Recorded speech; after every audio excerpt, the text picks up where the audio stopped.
Hello, welcome back, Travel Bugs. I'm so excited you're here. So, I just want to say thank you so much for all of you that watched my last video and shared it. It really means a lot to me to step my out on this journey, and that I know that I have people who are supporting me. So, thank you. Welcome back. Today, we're going to talk about, well, I'm just basically going to review my experience on flying Alaska Airlines to Seattle from Dulles in the Washington, D.C. area. So, something that is important to me and I try to do is I'm a carry on packer, but when I'm traveling with other folks who like to check in bags, I check my bags. And so, of course, that's how this video is going to go. When you're purchasing your airfare on Alaska, the fare is tiered. So, of course, they have the main cabin and everything. Basically, if you're going to have priority boarding or not, if you're going to pay for baggage or not. So, just remember that it depends on the tier that you purchase. So we purchased the one where we had to pay for our bags, but we also were able to take a carry-on bag on, um, meaning that for me, I could have my fanny pack and my backpack, because then that would be a carry-on bag and a purse. My husband was able to take his photography bag and another bag. Sometimes once you pay for baggage, it may still just come out to be the same if you purchase the higher tier. So flying, um, it's nonstop from here to Seattle because Seattle is their hub. So, you know, if you're flying to Seattle, it's best you might as well just get the nonstop option, which is what we opt to do. It was an early flight, so by the time we got to the airport, it was about 5:30 in the morning.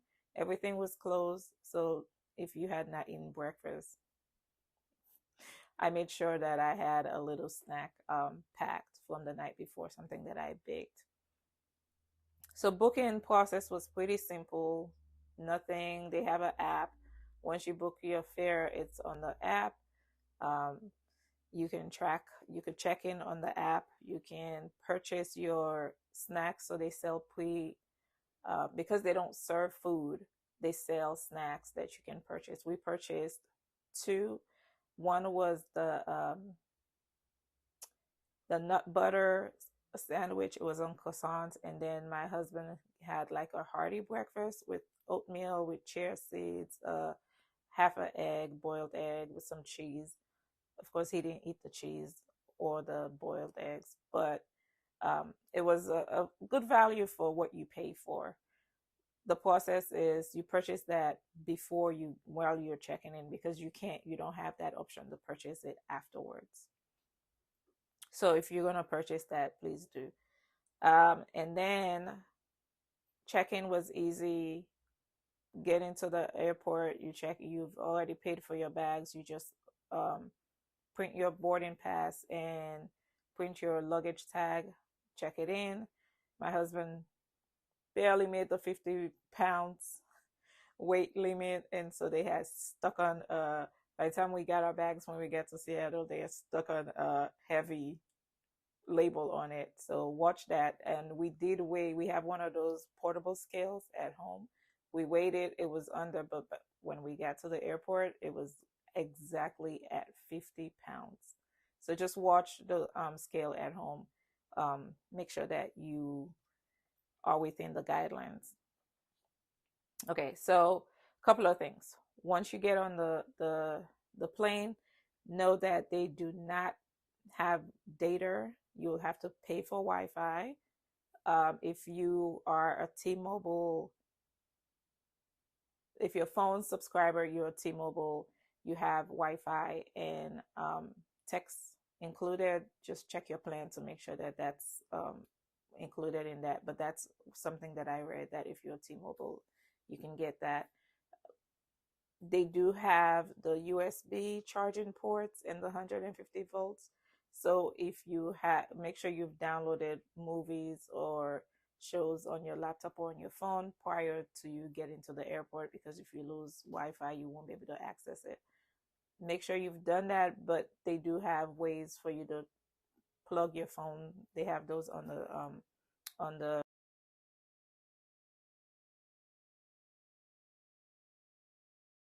no screens on the headrest, but they do have USB charging ports and 120 volts. I think that's what that is, that you can plug your computer and your laptops in. The cool thing is if you have those international adapters, they do have that capability to plug those in. So that's a good thing to note, especially if you're from out of the states, then you can use that. They do have the movies once you're on there. They when you're on board, they do have on the app, they do have the movies that you can watch, but those are their movies that they've pre-selected and shows that you can watch.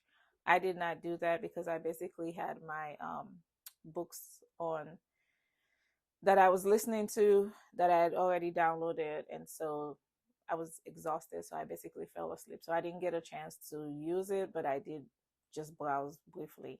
One thing to note is on most airlines, once you are on the plane, you can do the WhatsApp texting or iMessage.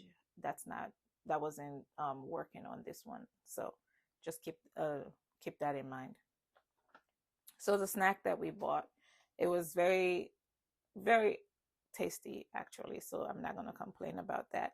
The prices range from about 5 to 10, so it's not that expensive, but you just have to do it. You will not be able to do it before, I mean, once you get on the plane. So once we started cruising, once we reached altitude, 10,000 feet altitude, once the pilot announced that, they immediately came down the aisle and passed those out, and within 5 minutes or so, they were now doing drink service. I know some people, when we reviewed it before we purchased our ticket, some people were saying that it was 30 minutes before they got drink service. That was in our experience. They were pleasant, very efficient. So I appreciated that. The usual teas, coffees, but you can also purchase alcohol, which we didn't. Let me see what else. Oh, a pretty cool thing that my husband noticed is that when they were doing the garbage run, they were automatically sorting the recycled items from the trash. That's not something that you see on other airlines, where they're doing it in that moment. As they're picking it up, they're sorting it out. So plastic in one bag, cardboard in one bag, because they did change to the cups, or all the paper cups, so that they don't have plastic. But if you did bring plastic on board, they could put that in a separate bag. That was pretty cool. It's not something that we see on other airlines. So my husband made a note to to let them know that, hey, that's not something that I've seen. And they said yes, they tried. They're being environmentally conscious, which I appreciate. So once you get to Seattle, a couple of things about transportation. There, you could do your ride share. You can do the train. You can do taxis. We up to do a ride share that I pre-booked 2 nights before to get the best rate.